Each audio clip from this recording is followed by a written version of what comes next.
Hello and welcome to the PhD Life Raft podcast. I'm Emma Brzezinski and today I am talking to the gorgeous Ires Ghelien. We're talking about doing the PhD your own way. We talk about the challenges that you might come up against in terms of difficulties, in terms of communicating with your supervisor. We talk about the importance of experimentation in the process. And we also talk about Serena Williams. So I do hope you enjoy this episode.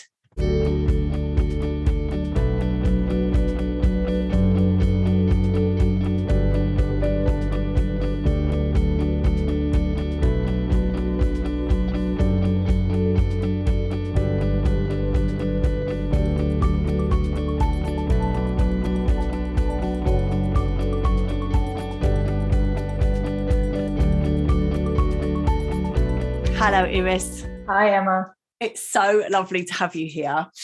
We've been having some chats because you do similar kind of work to me. And it's just so lovely to talk to someone on the same kind of wavelength. So then I said, would you come and do an interview? And you said, yes. So thank you very much for being here. Thank you for having me. I completely feel the same way. So it's great to be invited to your podcast. Hooray. So we always start with people telling us a little bit about themselves and their own journey through the PhD out the other side. So can you tell us a little bit about your story? My story is I'm a former PhD student. So I also did a PhD in healthcare. And I started off in my PhD while also being in training for a healthcare psychologist. So an independent treating psychologist.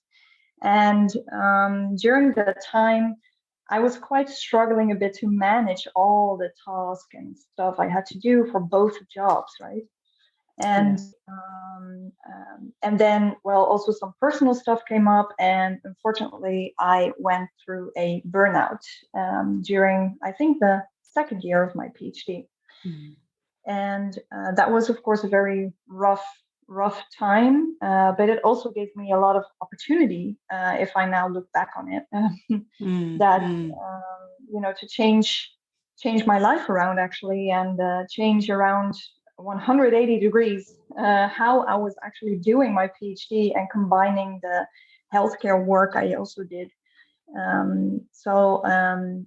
Actually, at the end, I managed to finish my PhD in half the time because I was actually so much more productive in working in a completely different way than was the normal way in academia. And I learned a lot about myself and where my stress came from. And at the end, I got a lot of distance from that. So I didn't take negative feedback or criticism as personally as I did before. So it didn't touch me as much, right? So I got off a bumpy start, I would say. I had a bumpy start, but then at the end, I had an amazing road, and the finishing up was just on a way more relaxed way and in half the time. So it was an awesome outcome at the end. Yes, it's a happy ending. We like happy endings. Yes, we do. But what I love about you is that you went through that time, which you say was really difficult for yourself, but actually was able to reflect on that, use the skills that you had to support yourself, turn it around, and as you say now, share things with other people in terms of helping them. Because I think this, there will be lots of people listening, I know, who'll be able to relate to that, trying to do lots of things at the same time as doing their PhD. So the PhD is one of the important things that's on their plate at that time. I think there'll be lots of people too who are able to relate to that experience of burnout and how to either feel, they're feeling themselves on the edge of burnout or they are in burnout just now, and can relate to the need to do it differently. Yeah. And when I said what we're going to talk about, you said freeing yourself from the prison of academia. I was like, blimey, what's going on? But I think, again, I'm sure lots of people can relate to that sense of feeling trapped, feeling like there's all this stuff that there's rules, regulations, ways that you have to do things, and that you feel like you are in prison and you've locked yourself into some hideous experience. Yeah. But you want to talk about, obviously, about being free, doing it a different way, doing academia your own way. So tell us a little bit about how we can do that. Yeah, I think that was the key word for me when I went into that burnout, that I felt trapped and was sort of imprisoned. So it made me think about how to get out, right? How to free myself from that prison. And if you keep doing the same thing over and over again, so keep doing the same thing you've done work-wise, how you feel about things, how you think about things, then you keep also getting more and more stuck. So you really need to change your way of thinking, your mindset, the way you do science, practice science, communicate differently with your supervisors, do things differently. That's actually the way to go, in my opinion. And then also know what is sort of the right way. And for me, it was a complete experiment. So I just did things differently, and some things worked out and some things really did not. But it was all okay because I was on this journey and it was all an experiment, and I started to do more of the things that worked out, and of course eliminate the things that didn't work out that well. So I started actually just doing that.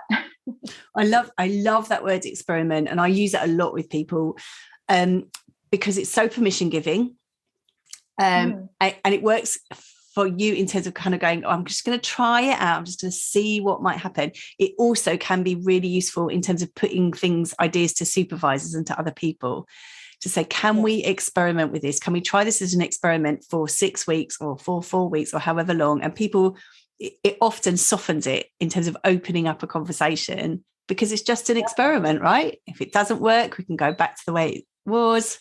Usually the experiment is worth exploring. But I love that. I love that as a word. And also what you're saying.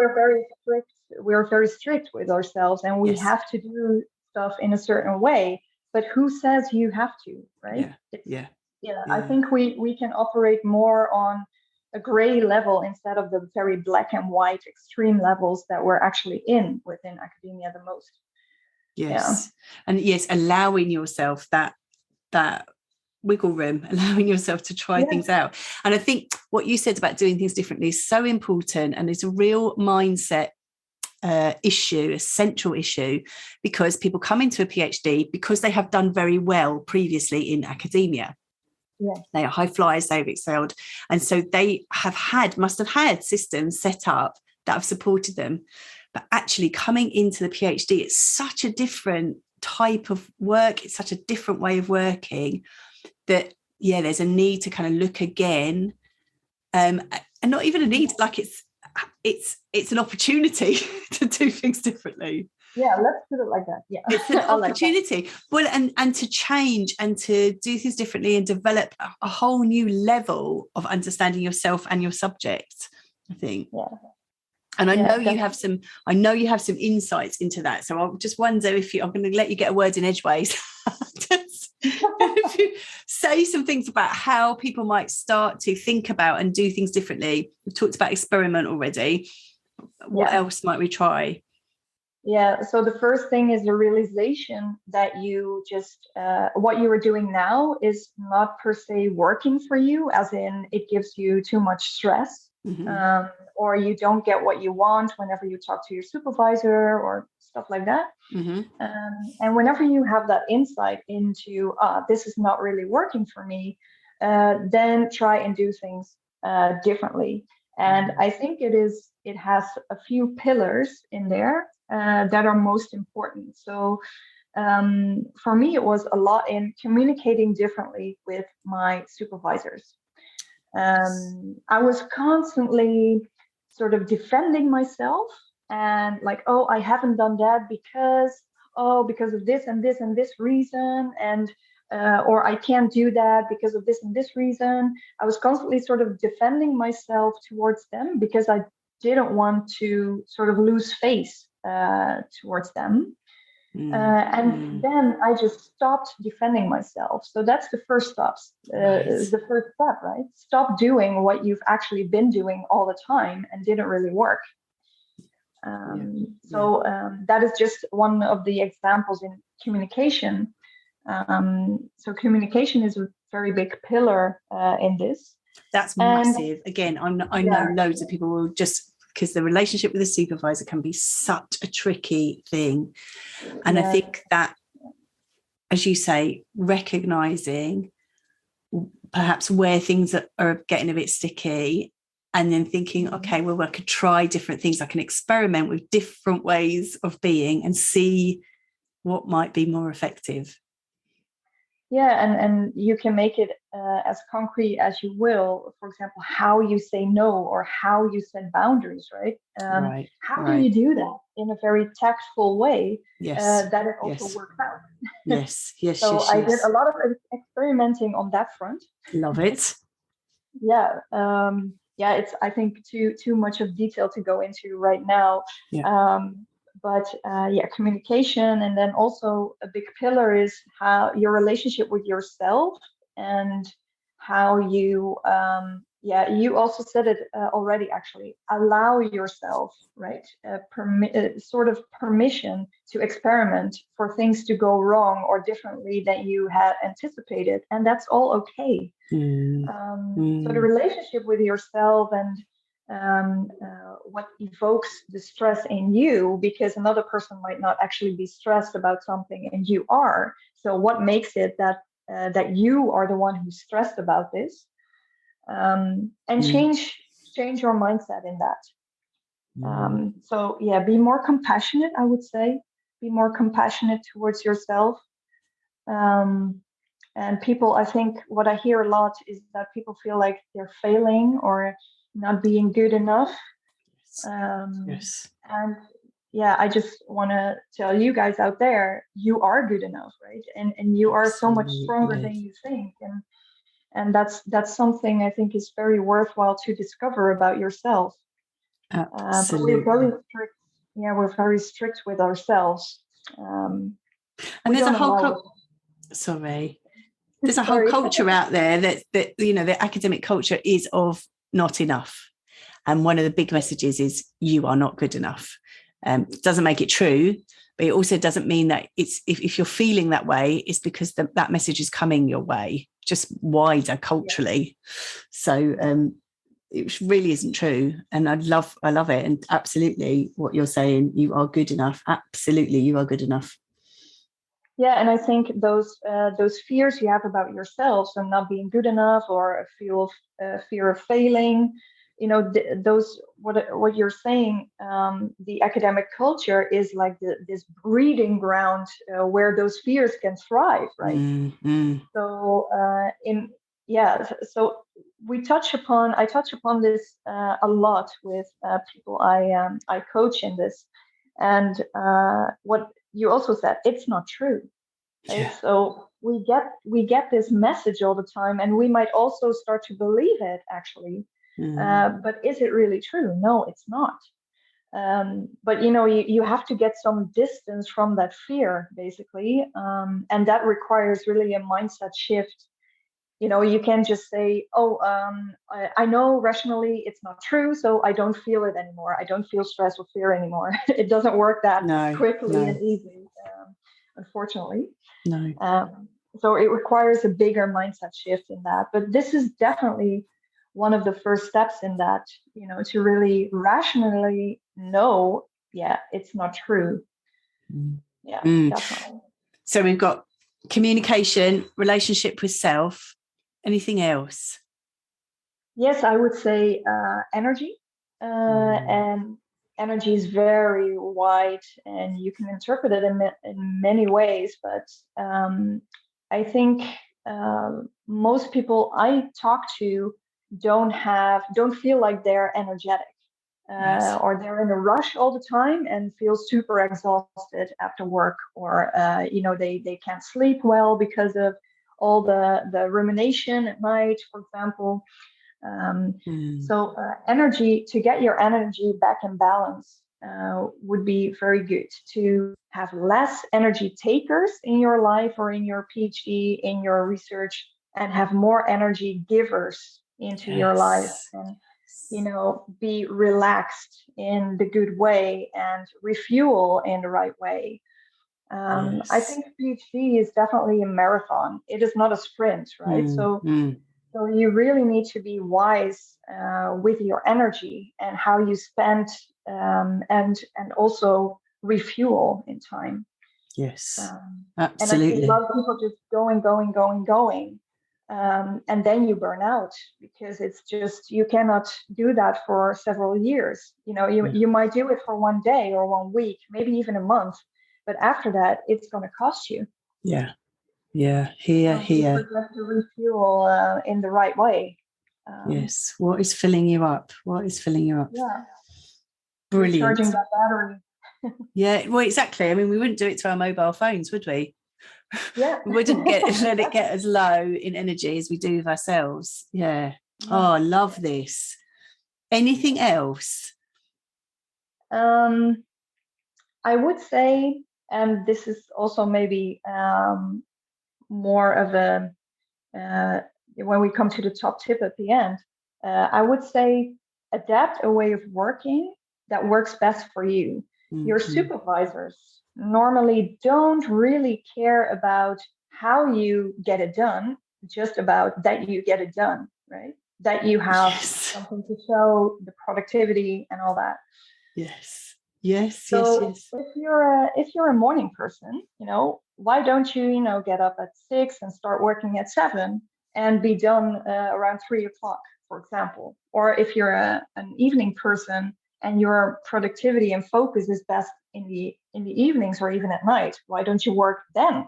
And it's more about adapting the surroundings towards how you work best, instead of adapting yourself and forcing yourself in this way of working that is sort of normal and that has to that you need to do.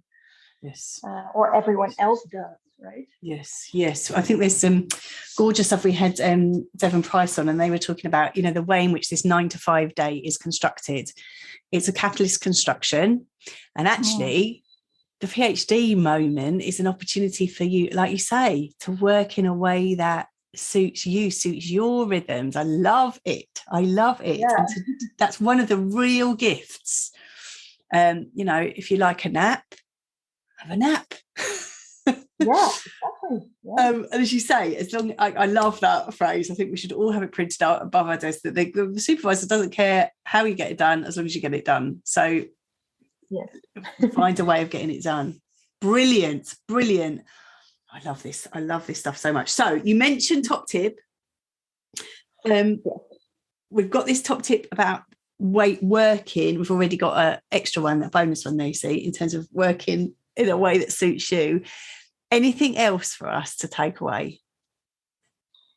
I just think it's important to get this message out there that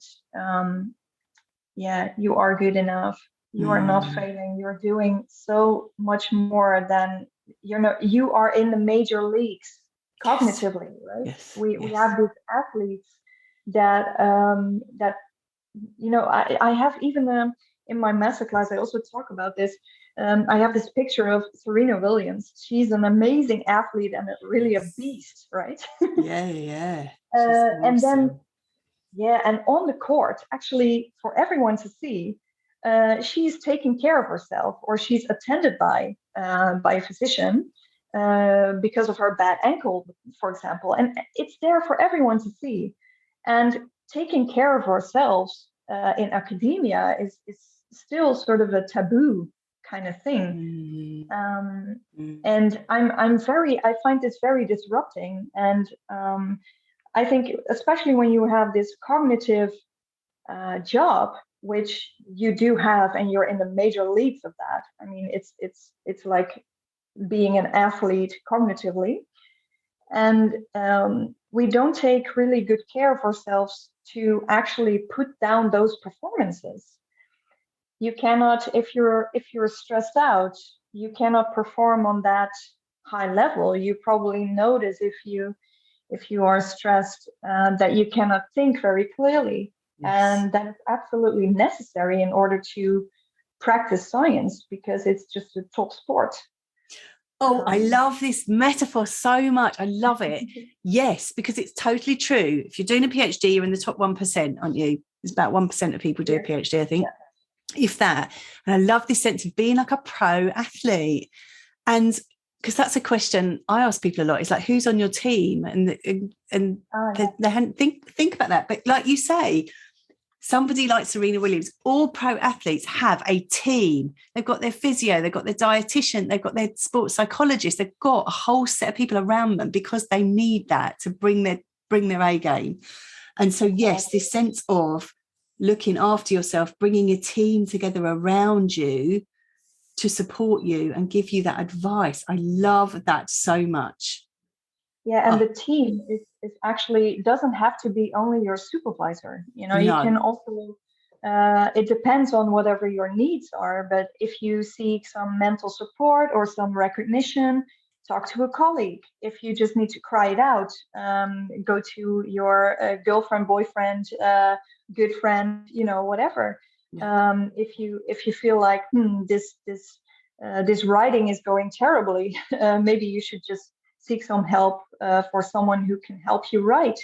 You know, all these different aspects, you can really build a team, a network around yourself that help you, and just know where to get what you need from which people.